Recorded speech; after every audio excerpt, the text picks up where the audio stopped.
प्यारे बच्चों, आज आप पढ़ेंगे हैज का साधारण प्रयोग। हैज का साधारण प्रयोग कब होता है, इसके लिए कुछ बातों का आपको ध्यान रखना पड़ेगा। हैज का प्रयोग नंबर एक अर्थात सिंगुलर व्यक्ति या वस्तु के लिए होता है। नंबर 2, हैज का प्रयोग वर्तमान अर्थात प्रेजेंट में होता है। नंबर 3, हैज का प्रयोग पास है, रखता है, का होता है, में होता है, के अर्थ में होता है। नंबर 4, हैज का प्रयोग क्रिया अर्थात वर्ब के स्थान पर होता है। प्यारे बच्चों, हैज के प्रयोग के लिए आपको ये पहचान याद रखना जरूरी है। नंबर 1, हैज का प्रयोग एक अर्थात सिंगुलर व्यक्ति या वस्तु के लिए होता है। नंबर 2, हैज का प्रयोग वर्तमान अर्थात प्रेजेंट में होता है। नंबर 3, हैज का प्रयोग पास है, रखता है, का होता है, में होता है, के अर्थ में होता है। और नंबर 4, हैज का प्रयोग क्रिया अर्थात वर्ब के स्थान पर होता है, अर्थात हैज होती है वर्ब। आगे चलते हैं, एग्जाम्पल्स देखते हैं। राम के पास एक किताब है। पास है, इस सेंटेंस को हम ऐसे भी कह सकते हैं, राम एक किताब रखता है। और इसी सेंटेंस को हम ऐसे भी कह सकते हैं, राम की एक किताब है। देखते हैं इसकी पहचान क्या निकलती है। पहले सेंटेंस में निकलती है पास है, दूसरे सेंटेंस में रखता है, और तीसरे सेंटेंस में निकलती है की है। और इन तीनों पहचान के लिए हम एक शब्द यूज करते हैं, हैज। पास है, रखता है, की है, तीनों का मतलब एक ही है, इसके लिए प्रयोग करते हैं हैज। अंग्रेजी बना के देखते हैं, SVO के हिसाब से। S अर्थात सब्जेक्ट राम, V अर्थात वर्ब हैज, O अर्थात अदर पार्ट एक किताब, अ बुक। तो राम के पास एक किताब है, या राम एक किताब रखता है, या राम की एक किताब है, इसके लिए हम अंग्रेजी बनाएंगे राम हैज अ बुक। आगे चलते हैं, अगला एग्जाम्पल लेते हैं, उसके पास एक किताब है। उसके पास एक किताब है, इस सेंटेंस को हम ऐसे भी लिख सकते हैं, वह एक किताब रखता है। और इसी सेंटेंस को हम ऐसे भी लिख सकते हैं, उसकी एक किताब है। देखते हैं पहचान क्या निकलती है। पहले सेंटेंस में पास है, दूसरे सेंटेंस में रखता है, और तीसरे सेंटेंस में की है।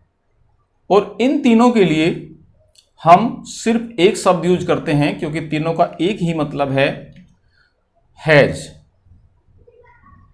अंग्रेजी बना के देखते हैं, SVO के हिसाब से। S for subject he, V for verb has, O for other part एक किताब, अ बुक।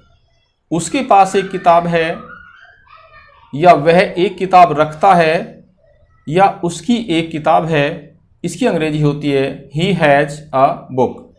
आगे चलते हैं, अगला एग्जाम्पल है, राधा के पास एक पंखा है। इसको हम ऐसे भी लिख सकते हैं, राधा एक पंखा रखती है। इसको हम ऐसे भी लिख सकते हैं कि राधा का एक पंखा है। तो बच्चों पहचान क्या निकलती है, देखते हैं। पहले सेंटेंस में पास है, दूसरे सेंटेंस में रखती है, और तीसरे सेंटेंस में का है। और इन तीनों ही पहचान के लिए हम लगाते हैं हैज। अंग्रेजी बना के देखते हैं, तो सबसे पहले हम लिखते हैं नियम, SVO। S फॉर सब्जेक्ट अर्थात राधा, V फॉर वर्ब अर्थात has, O for other part अर्थात एक पंखा, अ फैन। तो राधा के पास एक पंखा है, या राधा एक पंखा रखती है, या राधा का एक पंखा है, इसकी अंग्रेजी होती है राधा हैज अ फैन। आगे चलते हैं। अगला एग्जाम्पल है उसके पास एक पंखा है। उसके पास एक पंखा है, वो एक लड़की है। इसको हम ऐसे भी कह सकते हैं कि वह एक पंखा रखती है, और इसी सेंटेंस को हम ऐसे भी कह सकते हैं कि उसका एक पंखा है। पहले सेंटेंस के हिसाब से पहचान निकलती है पास है, दूसरे सेंटेंस में है रखती है, और तीसरे सेंटेंस के हिसाब से पहचान हमारी निकलती है का है। और इन सभी पहचान के लिए हम शब्द यूज करते हैं हैज। अंग्रेजी बना के देखते हैं, तो उससे पहले नियम लिखेंगे SVO। S फॉर सब्जेक्ट अर्थात वह की अंग्रेजी होती है शी। V फॉर वर्ब अर्थात has. O for other part अर्थात एक पंखा, अ फैन। तो उसके पास एक पंखा है, या वह एक पंखा रखती है, या उसका एक पंखा है, इसकी अंग्रेजी होती है शी हैज अ फैन। आगे चलते हैं। नेक्स्ट एग्जाम्पल है राधा के पास 4 भाई हैं। इसको हम ऐसे भी कह सकते हैं कि राधा 4 भाई रखती है, और इसी सेंटेंस को हम ऐसे भी कह सकते हैं कि राधा के 4 भाई हैं। राधा के 4 भाई हैं। तो तीनों सेंटेंस की पहचान देखते हैं क्या निकलती है बच्चों।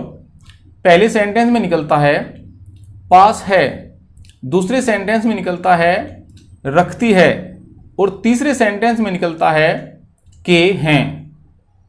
इन पहचान के लिए पास हैं, रखती है और के हैं के लिए हम एक शब्द यूज करते हैं हैज। अंग्रेजी बना के देखते हैं SVO के हिसाब से। ये इंग्लिश का नियम होता है।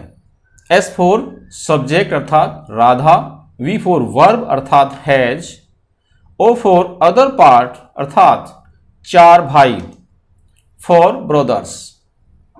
राधा के पास 4 भाई हैं, या राधा 4 भाई रखती है, या राधा के 4 भाई हैं, इसकी अंग्रेजी होती है Radha has 4 brothers. Next example, एक आदमी के पास 2 आंखें होती हैं। प्यारे बच्चों, हैज का प्रयोग ऐसे वाक्यों में भी किया जाता है जब उन वाक्यों में होता है होती है, लेकिन वहां पर सब्जेक्ट कोई काम नहीं करता, इसलिए वहां पर हैज का साधारण प्रयोग होता है, बशर्ते कि वहां पर सब्जेक्ट सिंगुलर हो। एक आदमी के पास 2 आंखें होती है। इसको हम ऐसे भी कह सकते हैं कि एक आदमी 2 आंखें रखता है, और इसको हम ऐसे भी कह सकते हैं कि एक आदमी की 2 आंखें होती है। पहचान देखते हैं बच्चों। पहले सेंटेंस में पास होती है, दूसरे सेंटेंस में रखता है, तीसरे सेंटेंस में की होती है। और इन सभी पहचान के लिए, क्योंकि तीनों का मतलब एक ही है, हम एक शब्द यूज करते हैं, और वो है हैज। अंग्रेजी बना के देखते हैं SVO के हिसाब से। S फॉर सब्जेक्ट अर्थात एक आदमी, a man, V for verb अर्थात has, O for other word अर्थात 2 आंखें, 2 आइज। तो एक आदमी के पास 2 आंखें होती है, या एक आदमी 2 आंखें रखता है, या एक आदमी की 2 आंखें होती है, इसकी अंग्रेजी होती है अ मैन हैज 2 आइज। आगे चलते हैं। राम का एक बड़ा मकान है, जिसकी अंग्रेजी होती है Ram has a big home. अगला सेंटेंस, इसके पास 4 कमरे हैं। इस सेंटेंस को हम ऐसे भी लिख सकते हैं, यह 4 कमरे रखता है, और इसी सेंटेंस को हम ऐसे भी लिख सकते हैं कि इसके 4 कमरे हैं। अब किसके 4 कमरे हैं? राम के पास एक मकान है, और उस मकान के 4 कमरे हैं। इसका मतलब ये है कि हैज के प्रयोग में हम सब्जेक्ट को निर्जीव भी ले सकते हैं, अर्थात निर्जीव भी सब्जेक्ट हो सकता है। तो इसके और यह है, यहाँ पर हम लगाएंगे निर्जीव के लिए सब्जेक्ट इट। तो देखते हैं पहचान क्या निकलती है। पहले सेंटेंस के अंदर पास है, दूसरे सेंटेंस के अंदर रखता है और तीसरे सेंटेंस में निकलती है के हैं। अब तीनों पहचान के लिए यूज करते हैं हैज। अंग्रेजी बना के देखते हैं।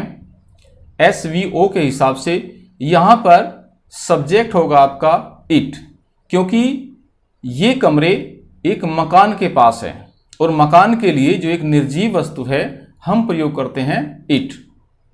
तो सब्जेक्ट के स्थान पर लगाएंगे इट। वर्ब हैज और अदर पार्ट है 4 कमरे, 4 रूम्स। तो इसके पास 4 कमरे हैं, यह 4 कमरे रखता है या इसके 4 कमरे हैं, इसकी अंग्रेजी होगी इट हैज 4 रूम्स। तो बच्चों आपने पढ़ा हैज का साधारण प्रयोग। अगर आपको ये वीडियो अच्छी लगी हो तो इसको लाइक करें, शेयर करें, सब्सक्राइब करें और बेल आइकन को जरूर दबाएं ताकि नई वीडियो का नोटिफिकेशन आपको मिलता रहे और आप उसका लाभ उठाते रहें। So thanks for watching.